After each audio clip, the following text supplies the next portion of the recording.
Завтра в центре внимания казанцев парк Горького. Здесь завершится проект «Древо жизни». Коренные народы Татарстана познакомят гостей со своей культурой. В субботу артисты театров проведут перформанс «Голоса Казани», прочитают стихи с балкона мэрии. Действо будет сопровождать световое шоу. Специальный гость Ольга Кабо. Для нас это ответственно. И в прошлом году очень было много зрителей. И сейчас немного и боимся. Ожидания такие, потому что, хочется повторить прошлогодний успех.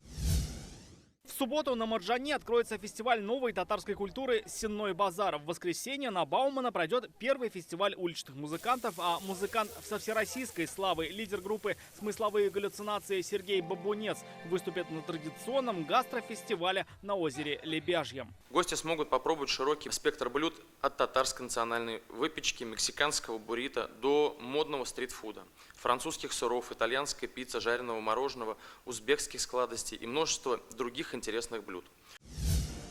Главные торжества 30 августа в Казанской ратуше вручат государственные награды. В течение дня ожидается ледовое шоу Евгения Плющенко, открытие парка у набережной Ноксы, оперный фестиваль «Казанская осень», фестиваль «Таткультфест», скачки на ипподроме и многое другое. Добираться до площадок лучше на автобусах. Они будут курсировать до половины 12 ночи, метро до полуночи. Кто будет передвигаться на личном авто, следует обратить внимание на перекрытые улицы. Надеюсь, что несмотря на временные неудобства, связанные с изменением маршрутов проезда автотранспорта и проведением досмотровых мероприятий, жители города и гости столицы отнесутся с пониманием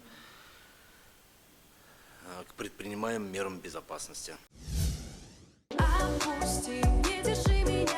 Хедлайнеры праздника – известные российские исполнители Клава Кока и Джонни. Они выступят у Центра семьи Казан. Будут петь и звезды татарской эстрады Гузель Уразова и Ришат Тухватуллин. Завершится день салютом. Рамиль Шайдуллин, Рамзиль Гарипов, ТНВ, Казань.